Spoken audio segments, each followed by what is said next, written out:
അങ്ങനെ നമ്മൾ നാട്ടിൽ വന്നിട്ട് ഗുരുവായൂർ പോകാനുള്ളൊരു പ്ലാനിലാണ്. നമ്മുടെ റിലേറ്റീവായ അമ്മു ഉണ്ട് നമ്മുടെ ഒപ്പം. അങ്ങനെ നമ്മൾ മാമനോട് ഒരു ടാറ്റയൊക്കെ കൊടുത്ത് നേരെ വിട്ടു ഗുരുവായൂർക്ക്. നമ്മൾ പുഴയ്ക്കലിലെത്തിയിട്ടുണ്ട്. പുഴയ്ക്കൽ നമ്മൾ നല്ലൊരു ബ്ലോക്ക് പ്രതീക്ഷിച്ചിരുന്നു, പക്ഷെ ബ്ലോക്കൊന്നും ഉണ്ടായില്ല. അങ്ങനെ നമ്മൾ നേരെ ഗുരുവായൂർ എത്തി പാർക്കിംഗ് ഒക്കെ കഴിഞ്ഞ് നൈസായിട്ട് പോക്കോട്ടും ബിസ്ക്കറ്റൊക്കെ വേണമെന്ന് പോകണ്ടായിരുന്നു. പിന്നെ അങ്ങനെ പോക്കോട്ടും ബിസ്ക്കറ്റൊക്കെ ഒന്ന് ലെവലായിട്ട് നടന്ന് ഞങ്ങൾ നേരെ അമ്പലത്തിൽ ഞങ്ങൾ ചെല്ലുമ്പോൾ നല്ല തിരക്ക് പ്രതീക്ഷിച്ചിട്ടുണ്ടായിരുന്നു. അവിടെയും തിരക്ക് കുറവ് തന്നെയായിരുന്നു. പിന്നെ അങ്ങനെ നേരെ നമ്മൾ നടയിലേക്ക് എത്തിയിട്ടുണ്ട്.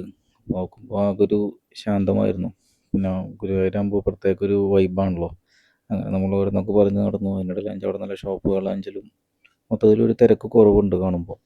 പക്ഷെ നമ്മളൊന്ന് തിങ്കളാഴ്ചയായിരുന്നു. അപ്പോൾ നമ്മളൊരു റിലേറ്റീവ് ആണെങ്കിൽ നമ്മോട് പറഞ്ഞിട്ടുണ്ടായിരുന്നു അവിടെ വന്നിട്ടുണ്ടെങ്കിൽ നമുക്ക് എൻട്രി പാസ് ആൾ വഴി റെഡിയാക്കി തരാമെന്ന് പറഞ്ഞ് നമ്മളങ്ങനെ ചെന്നത്.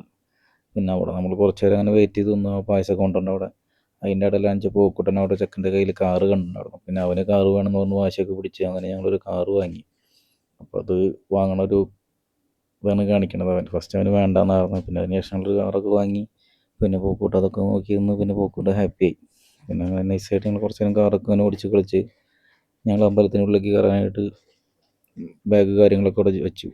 പിന്നെ ഈ വർത്താനം പറഞ്ഞ് മെയിനായിട്ട് നടക്കുന്നത് ഞങ്ങൾ അമ്പലത്തിൽ കയറിയിട്ട് തൊഴാൻ പറ്റിയില്ല. നമ്മൾ ഏകദേശം ഒരു 3 മണിക്കൂർ അതിൻ്റെ ഉള്ളിൽ വെയിറ്റ് ചെയ്തു. പിന്നെ പോക്കോട്ടും ഫുള്ള് വാശി പിടിച്ച് നിന്നപ്പോൾ നമ്മൾ വീണ്ടും പുറത്തിറങ്ങി. പിന്നെ പുറത്തുനിന്ന് തൊഴുത് നമ്മൾ വീട്ടിൽ പോകാനുള്ള പ്ലാനായി. അതിൻ്റെ ഇടയിൽ അവിടെ ഒരു കുട്ടി അരങ്ങേറ്റം നടക്കുന്നുണ്ടായിരുന്നു. നമ്മൾ കുറച്ച് നേരം അതും നോക്കിയിരുന്ന് പിന്നെ പുറത്തെ ഷോപ്പുകളിലാണെങ്കിൽ ഇങ്ങനെ ചെറിയ ചെറിയ ആക്സസറീസ് ഉണ്ടല്ലോ, അങ്ങനെ നമ്മൾ നൈസായിട്ടൊരു ലോക്കറ്റും കാര്യങ്ങളും വാങ്ങി അവിടെ നിന്ന് വീണ്ടും നമ്മൾ നടന്നു. അപ്പോൾ അമ്മ പറഞ്ഞിട്ടുണ്ടായിരുന്നു നമുക്ക് അവളുടെ വീട്ടിൽ നിന്ന് ഭക്ഷണം കഴിക്കാമെന്ന്. ഓൾമോസ്റ്റ് ഞങ്ങൾ അവിടെ നിന്ന് ഇറങ്ങുമ്പോൾ തന്നെ 1:30 ആയിട്ടുണ്ടായിരുന്നു. അപ്പോൾ ചെറിയ വിശപ്പും കാര്യങ്ങളായതുകൊണ്ട് നേരെ ഞങ്ങളൊരു ഹോട്ടലിൽ കയറി ചായ കുടിക്കാമെന്ന് പ്ലാനായി. പിന്നെ അങ്ങനെ നോക്കുമ്പോൾ അവിടെ സ്നാക്സ് ആയിട്ട് പഴംപൊരിയും ഉഴുന്നുവടയും ബജിയൊക്കെ ഉണ്ടായിരുന്നു. പിന്നെ അതങ്ങ് വാങ്ങി അതും കഴിച്ച് നമ്മൾ അവിടെ നിന്ന് ഇറങ്ങി മുണ്ടൂർ പോകാനുള്ള പ്ലാനായി. കാരണം അമ്മ എന്തായാലും പറഞ്ഞിട്ടുണ്ടായിരുന്നു വീട്ടിലേക്ക് കയറണമെന്ന്. പിന്നെ ഞങ്ങൾ വിചാരിച്ചു അന്ന് പിന്നെ അവളുടെ വീട്ടിലേക്ക് പോകും. പിന്നെ നല്ലൊരു വെയിലായിട്ടുണ്ടായിരുന്നു ആ സമയമായപ്പോൾ. അങ്ങനെ നമ്മൾ നടന്ന് നൈസായിട്ട് നീങ്ങി. അവിടുത്തെ ഒരു സ്കൂളാണ് ഗുരുവായൂർ സ്കൂളാണത് കാണുന്നത്. ഭയങ്കര ഒരു സൈലൻ്റ് ഒരു ഏരിയ ആയിരുന്നു സ്കൂൾ കണ്ടപ്പോൾ തന്നെ.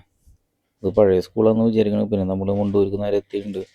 അമ്മൂൻ്റെ വീട്ടിലേക്ക് പോകാമെന്ന് വിചാരിച്ച് നമ്മൾ അമ്മൂൻ്റെ വീട്ടിലെത്തിയിട്ടുണ്ട്. പിന്നെ നൈസായിട്ട് വണ്ടിയൊക്കെ ഒന്ന് പാർക്ക് ചെയ്ത് ഇറങ്ങി. അതിനിടയിൽ വെച്ച് പോക്കിടണം ചെറുതായിട്ടൊന്ന് ഉറങ്ങിപ്പോയി. പിന്നെ നേരെ അവളുടെ വീട്ടിലേക്ക് കയറി ഭക്ഷണം കാര്യങ്ങളൊക്കെ അവളമ്മ തയ്യാറാക്കിയിട്ടുണ്ടായിരുന്നു. അപ്പോൾ ഞങ്ങൾ ഭക്ഷണം കഴിക്കായിരുന്നു. നല്ലൊരു സദ്യ തന്നെയായിരുന്നു. നാടൻ ഊണ് പോലെയായിരുന്നു. ചിക്കൻ കറിയും കാര്യങ്ങളൊക്കെ ആയിട്ട്. അതിനിടയിൽ വെച്ച് പോക്കോട്ടനാച്ച് പിന്നെ അവിടെ അവളുടെ വീട്ടിലൊരു പട്ടിയുണ്ട്. അതിനായിട്ട് കുറച്ച് നേരം ഇങ്ങനെ അടുത്ത് പോയി നിൽക്കും. ഇടയ്ക്കെങ്കിലും നമ്മുടെ അടുത്തേക്ക് വരും. പിന്നെ നമ്മൾ ഒപ്പം അവൻ്റെ തന്നെ വേണം. അപ്പോൾ പിന്നെ അവൻ നമ്മളെ വിളിച്ച് കൊണ്ടുപോകലൊക്കെ ആയിരുന്നു. അങ്ങനെ നമ്മൾ അവിടെ നിന്നും യാത്ര പറഞ്ഞ് നമ്മൾ വീട്ടിലേക്ക് പോകാനായിട്ട് അവിടെ നിന്ന് ഇറങ്ങി. നമുക്ക് 2-3 സ്ഥലത്തേക്ക് കൂടി പോകാൻ പ്ലാൻ ഉണ്ടായിരുന്നു. അങ്ങനെ അവരോടൊക്കെ ഒരു ബായ് പറഞ്ഞ് നമ്മൾ ഇറങ്ങുമ്പോഴാണ് അവിടെ ഒരു മയിലിനെ കണ്ടത്. അവളുടെ വീട് ഇത്തിരി ഉള്ളേരിയ ആയിട്ട് അവൾ പറയാറുണ്ടായിരുന്നു മയിലും കാര്യങ്ങളൊക്കെ ഉണ്ടാവുന്നു. അങ്ങനെ നമ്മൾ ശോഭയുടെ അവിടെ എത്തിയിട്ടുണ്ട്. പിന്നെ നമ്മൾ കുറ്റുമുക്കിലേക്ക് ഫസ്റ്റ് പോകേണ്ടായിരുന്നത് വൈഫിൻ്റെ വീട്ടിലേക്ക് തന്നെ. അവിടെയാണല്ലോ അവളെ തിരിച്ചിറക്കേണ്ടത്. മാമൻ്റെ വീട് അവിടെ തന്നെയാണ്. പിന്നെ അങ്ങനെ നേരെ വൈഫിൻ്റെ വീട്ടിൽ നിന്ന് വണ്ടി പാർക്ക് ചെയ്ത് നമ്മുടെ അവിടെ ആയിരുന്നു സ്റ്റേ ഉണ്ടായിരുന്നു. അങ്ങനെ നമ്മൾ വണ്ടിയിൽ കൊണ്ടുവന്ന സാധനങ്ങൾ വയ്ക്കാനുള്ള പ്ലാനാണ്. നമ്മുടെ ലഗേജും കാര്യങ്ങളൊക്കെ ഉണ്ടായിരുന്നു. അങ്ങനെ നമ്മൾ വൈഫിൻ്റെ അമ്മോടും ഒരു ബായൊക്കെ പറഞ്ഞ് നമ്മൾ വണ്ടിയിൽ സാധനങ്ങളൊക്കെ കയറ്റി നമ്മുടെ ലഗേജും കാര്യങ്ങളൊക്കെ ചെയ്ത് നമ്മൾ നേരെ കുറ്റുമുക്ക് പാടത്ത് കൂടി നെറ്റശ്ശേരിയോട് ഇങ്ങനെ പോകാൻ പ്ലാനായി. അങ്ങനെ നമ്മൾ നെറ്റശ്ശേരി പാടാണ് കാണുന്നത്. പിന്നെ നേരെ വിട്ടത് നമ്മുടെ അമ്മായിയുടെ വീട്ടിലൊക്കെ ആയിരുന്നു. അങ്ങനെ അമ്മായിയുടെ മുകളിൽ അവളുടെ കുട്ടീനെയൊക്കെ കണ്ട് നമ്മൾ നേരെ വീട്ടിലെത്തി. അപ്പോഴാണെങ്കിൽ നമ്മുടെ പാപ്പൻ്റെ മക്കളും വലിയച്ഛൻ്റെ മോനൊക്കെ ഉണ്ടായിരുന്നു. പിന്നെ അവരോട് കുറച്ച് വർത്തമാനം പറഞ്ഞ് നമ്മൾ നേരെ വീട്ടിലേക്ക് കയറി. അങ്ങനെ ഇന്നത്തെ ഒരു ദിവസവും കഴിഞ്ഞു.